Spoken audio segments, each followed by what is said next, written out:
ధాన్యం కొనుగోలు తాగునీటి సరఫరాపై CM Revanth Reddy special focus పెట్టారు. ఇదే అంశంపై ఈ రోజు మధ్యాహ్నం 2 గంటలకు సెక్రటరియేట్లో సమీక్ష నిర్వహించనున్నారు.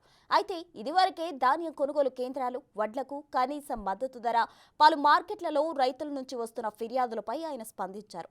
ఈ రోజు జరగనున్న చర్చలో ప్రజలకు తాగునీటి ఇబ్బందులు తలెత్తకుండా తీసుకోవాల్సిన ప్రత్యామ్నాయాలపై అధికారులతో సీఎం రేవంత్ రెడ్డి చర్చించనున్నారు.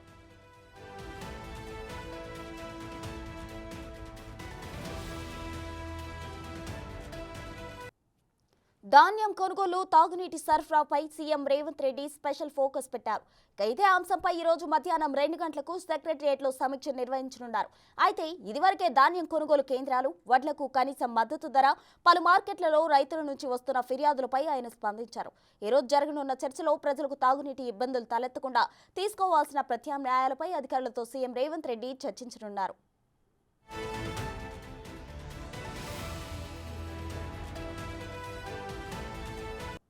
మరిన్ని వివరాలు మా డిప్యూటీ బ్యూరో చీఫ్ సాదిక్ అందించడానికి సిద్ధంగా ఉన్నారు. సాదిక్, చెప్పండి, అయితే ప్రధానంగా ఈ చర్చలో ఏ అంశాలకు సంబంధించి చర్చించనున్నారు? ప్రసన్న, ముఖ్యమంత్రి రేవంత్ రెడ్డి ధాన్యం కొనుగోలు, నగరంలోని నగర ప్రజలకు తాగునీటి సరఫరాలపై ముఖ్యమంత్రి రేవంత్ రెడ్డి మరి కాసేపట్లో సమీక్ష సమావేశం ఏర్పాటు చేయడం జరిగింది. ప్రధానంగా రాష్ట్ర వ్యాప్తంగా ధాన్యం కొనుగోలు కేంద్రాల్లో వడ్లో కనీస మద్దతు ధర ఉన్నప్పటికీ పలు సంబంధించినటువంటి మార్కెట్ యార్డులలో అక్కడ ట్రేడర్స్, అదేవిధంగా కొంతమంది ప్రభుత్వానికి వ్యతిరేకంగా, అదేవిధంగా ఒక కనీస మద్దతు ధరకు చెల్లించకుండా చాలా తాలు పేరుతో, అదేవిధంగా తేమ పేరుతో రైతుల దగ్గర నుంచి ధాన్యం సేకరిస్తున్న విషయం కూడా ముఖ్యమంత్రి దృష్టికి వచ్చింది. ఈ అంశంపైన చాలా సీరియస్ గా రియాక్ట్ అవుతున్నారు. ఇప్పటికే జనగామకు సంబంధించినటువంటి మార్కెట్ యార్డ్ లో ట్రేడర్స్ పైన క్రిమినల్ కేసెస్ నమోదయ్యాయి. అంతేకాకుండా అక్కడ ఉన్నటువంటి కార్యదర్శి పైన కూడా సస్పెన్షన్ వేశారు. అయితే ఇదే ప్రకారంగా చాలా సంబంధించినటువంటి మార్కెట్ యార్డ్ లో ఇదే పరిస్థితి ఉంది. ఆరుగాలకు కష్టపడినటువంటి రైతాంగానికి ధాన్యం అమ్మకాల సందర్భంలో సిండికేట్ అయినటువంటి ట్రేడర్స్, అదేవిధంగా కొంతమంది దళారీలు రైతుల దగ్గర నుంచి చాలా తీవ్రమైనటువంటి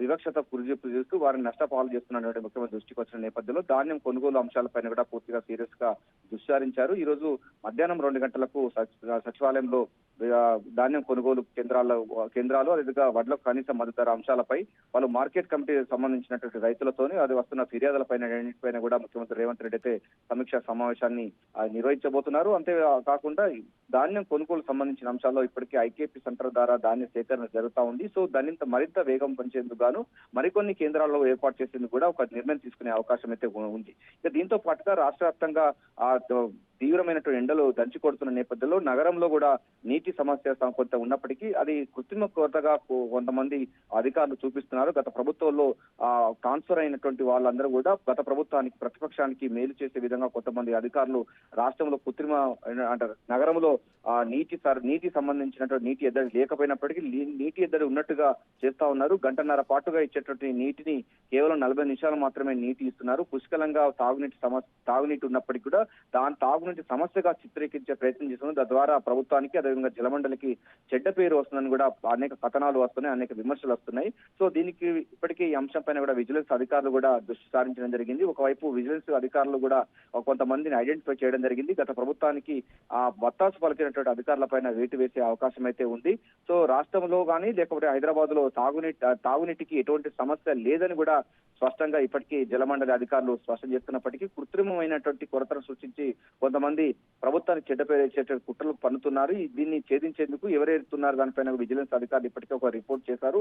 వాటిపైన కూడా ప్రభుత్వం తీవ్రమైన చర్య తీసుకునే అవకాశం అయితే కనబడుతుంది. సో సమ్మర్ లో ఉన్నటువంటి నీటి ఎద్దడిని నివారించేందుకు రాష్ట్ర వ్యాప్తంగా ఉన్నది. అదేవిధంగా గ్రామీణ ప్రాంతాల్లో కూడా సర్పంచ్ పాలన లేదు, స్పెషల్ ఆఫీసర్ల పరిపాలన కొనసాగుతున్న నేపథ్యంలో అక్కడ ఉన్నటువంటి బోర్వెల్స్ ను మొత్తం పూర్తి స్థాయిలో రిపేర్ చేయాలి. తాగునీటి సమస్య రాకుండా చూసుకునే విధంగా ఒకటి, అదేవిధంగా నగరంలో తాగునీటి సమస్య కానీ లేకపోతే ఇతరత్ర సమస్యలు ఎటువంటి లేకుండా ఉండే విధంగా చర్యలు తీసుకునేందుకు గాను ముఖ్యమంత్రి రేవంత్ రెడ్డి మరి కాసేపట్లో సచివాలయానికి వచ్చి ఈ 2 అంశాలు, ధాన్యం కొనుగోలు అంశాలు ఒకటి, అదేవిధంగా తాగునీటి అవసరాలకు సంబంధించిన ఈ రెండు ప్రధాన అంశాలపైన కూడా సమీక్ష సమావేశం ఏర్పాటు చేయబోతున్నారు. Prasanna, thank you for the update Sadiq.